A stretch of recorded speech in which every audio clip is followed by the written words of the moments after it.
Alright guys, I'm back with another PBR Wi-Fi battle. Now, I don't really have anything too creative because I've been running out of ideas, so I decided to use a couple of my old Pokemon, as well as some of the ones I've recently made, but hopefully I can get some more ideas soon. But for now, let's focus on Pokemon that I haven't seen before for quite some time. Now, one of the few is this Feraligatr that is a basic now. Everybody runs it nowadays. I started it when I first got my Japanese Platinum, but he sent out his Zapdos though, so I wasn't really able to show it because I was fearing the Thunderbolt, so I swapped it out. It turns out he switched it to Swampert. I don't know why. Probably predicting Ice Punch. And I decided to go into my Cresselia. Now, I went for the Ice Beam just to see how much damage I can do. I know Charge Beam isn't going to be able to hit it, so I just have to see how much Ice Beam does. And since he can't hit me with Earthquake, I don't think he has anything that can really touch Cresselia either. So I'm safe to Ice Beam just to see how much damage it does. It does only about 1/8, and he's going to hit me with an Avalanche. Now, Avalanche won't be doing much to Cresselia either, because it's got such beastly defenses. I don't know why this thing is borderline. This thing should be plain OU, because every time I've used a Cresselia, it's done absolutely outstanding.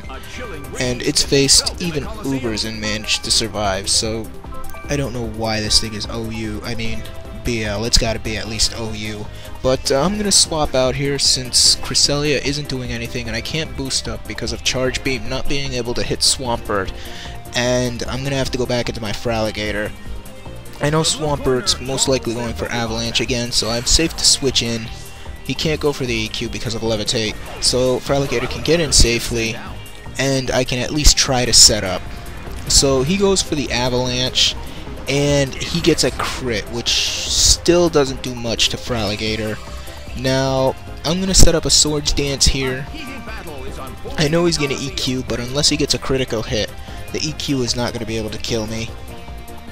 So, I can at least get a boost up, and at least attempt to kill that Swampert. So, once Swords Dance is up, I think I went for a second one next turn after this Earthquake.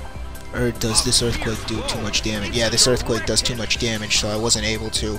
I went straight away for the Superpower, though I should have used Aqua Jet. I think Aqua Jet might have... well, it wouldn't have... I don't know. I don't think it would have done more than Superpower. I wanted to go for the strongest attack just to weaken that Swampert. So, as you can see, I went for the Superpower, and it just hangs on with about 1/16 of its life. I'm not going to take myself out with the Life Orb, but this next Earthquake is definitely going to finish me off. So, unfortunately, I had to lose Feraligatr, which is kind of sad because I could have used Feraligatr a little longer if it had managed to kill that Swampert with the Superpower. But I'm going to go back into my Cresselia. Cresselia is probably my most used Pokemon now after I've seen how beastly its defenses are with the way I've raised it. I'm going to go for the Ice Beam. I know the Ice Beam is going to be enough to finish that Swampert, so I know I can take it out. Unless my attack misses, which the chances of Ice Beam missing are so slim it's not even possible. Unless, of course, your opponent is carrying Bright Powder or decided to use evasive moves, in which case they suck. But anyway, Swampert is gone. I'm going to gain some Lefties recovery here and just await the next Pokemon that comes out. Now, the next Pokemon he sends out is, of course, the Zapdos. He doesn't want to reveal his third Pokemon just yet, though I don't think it would be too smart. It's not really smart to reveal all 3 Pokemon at once, because then your opponent will know whether they have the advantage on you or not. But anyway, the Zapdos comes out. It's going to go for a Thunderbolt, and Thunderbolt is going to do a fairly decent amount of damage, but still, Cresselia is too beastly to fall to that Thunderbolt. I'm going to go for a Charge Beam just to try and raise my attack up a bit.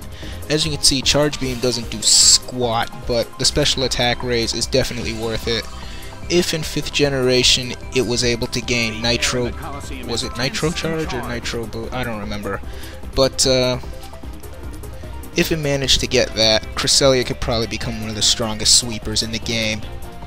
That was way off topic. But he's gonna go for a Thunderbolt again. As you can see, it's just chipping away. I'm gonna rest here, I believe. Yeah, I rest here. And I'm actually going to play the gambling game again. Because with the way I see it, Thunderbolt is going to be at least a 3-hit knockout. So there's a 2 in 4 chance of me attacking Zapdos, a 1 in 4 chance of me getting the right move to take it down. So he hits me with Thunderbolt. That does about 1/3 of damage. And I'm gonna Sleep Talk here, and I believe this turn I get the Ice Beam. Yeah, I get the Ice Beam. And the Zapdos is just barely going to survive. It has about 1 point left, which it's going to use on its last Thunderbolt, and then Life Orb is going to take it out, which kind of blows because now I have to waste a Sleep Talk. Well, actually, I shouldn't have wasted a Sleep Talk. I should have went for a Charge Beam just to save a Sleep Talk. But I didn't think about that during the battle, and I just ended up wasting a Sleep Talk. So anyway, the Life Orb takes out the Zapdos. I'm still hanging strong with Cresselia.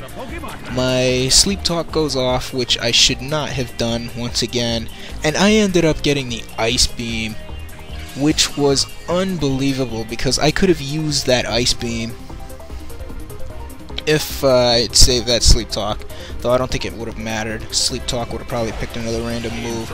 But anyway, the Infernape comes out now, so I have to power up with Charge Beam more in order to stop that Infernape.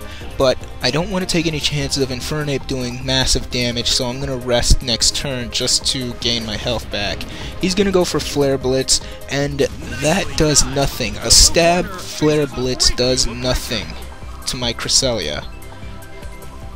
So I wake up and I rest again just to regain my health. That's actually a noobish tactic, but sometimes it's absolutely necessary if you're going to win the battle. But my opponent realizes that he can't stop Cress, and he gives up just like everybody else who's faced Cresselia and has been unsuccessful in denting it. But that's the battle, guys, and I will see you next time.